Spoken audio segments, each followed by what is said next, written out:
У Пентагоні наразі не мають інформації про відправку військ КНДР до Росії для підтримки війни проти України.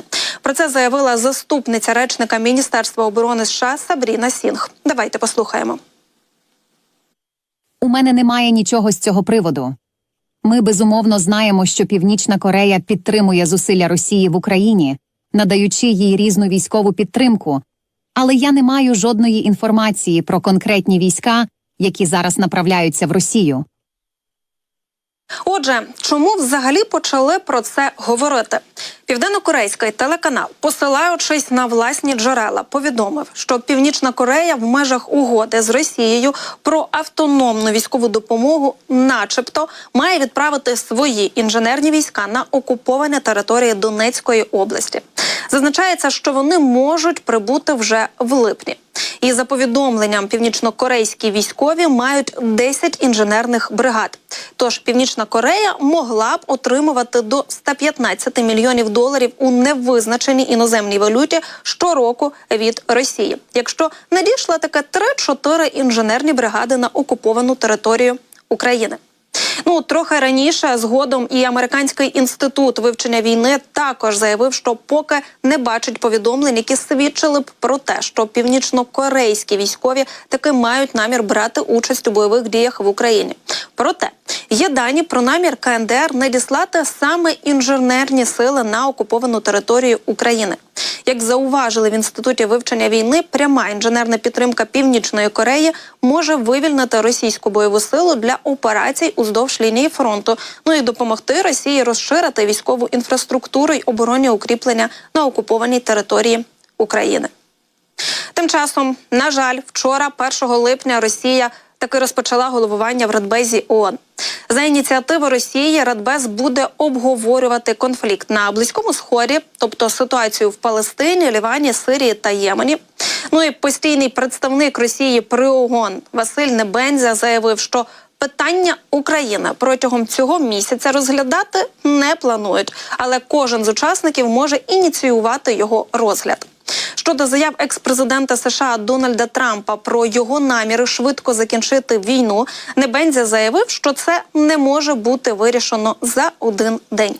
Також він каже, що наприкінці місяця для участі в засіданнях Радбезу до Нью-Йорка прибуде міністр закордонних справ Російської Федерації Сергій Лавров.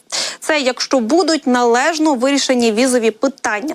Водночас Російську Федерацію таки не обрали до економічної і соціальної ради ООН. І це один з 6 головних органів організації. Давайте послухаємо.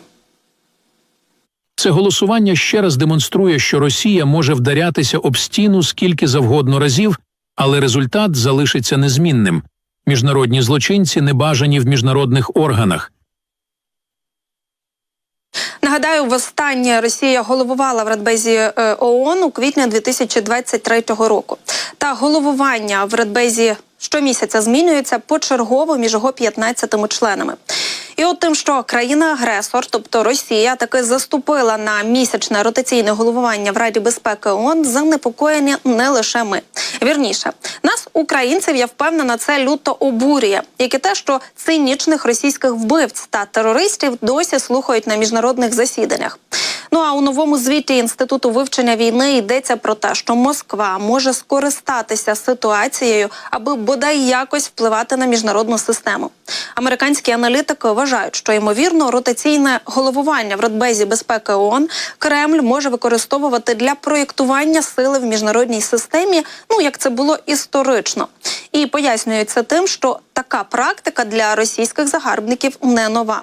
Адже у квітні 2023-го Російська Федерація теж використовувала майданчик для просування власних наративів в ООН. Тоді Москва намагалася досягти бажаного впливу в міжнародній системі. Росія використовуватиме право вето в Раді безпеки ООН як базу для проєктування сили. Адже кілька високопоставлених російських чиновників нещодавно розпочали інформаційні операції. У такий спосіб Кремль планує зняти з себе відповідальність за добре документовані порушення Росією міжнародного права в Україні. І Я в цьому теж абсолютно не сумніваюся, адже всі ми знаємо, як підло і цинічно росіяни спотворюють правду.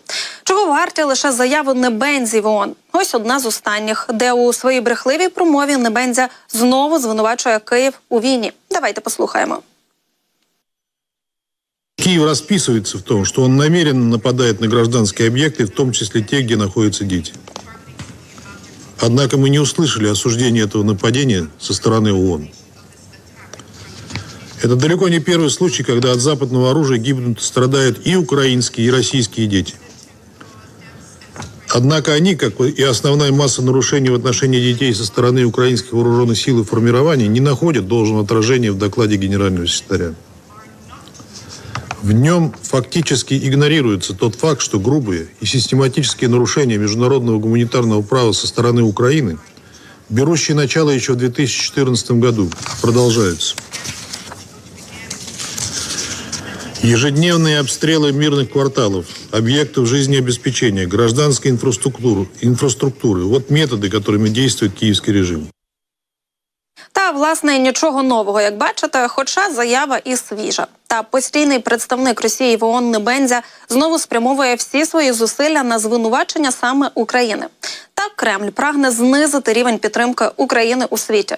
А в усіх злочинах, які коять росіяни в Україні, Небензя звинувачує самих українців, тобто нас з вами.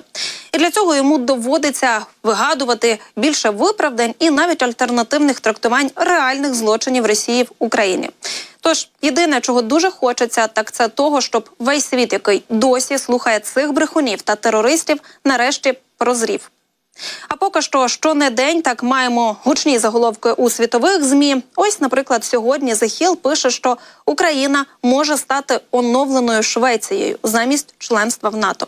І додає, що на липневому саміті у Вашингтоні НАТО не планує пропонувати Україні офіційного запрошення на членство. Питання про вступ не буде розглядатися, доки триває війна з Росією, щоб не втягувати альянс в конфлікт.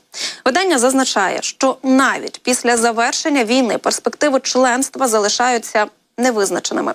Тому там пропонують альтернативу у вигляді оновленої Швеції, яка передбачає тісну співпрацю з НАТО у сфері безпеки та оборони, але без формального членства.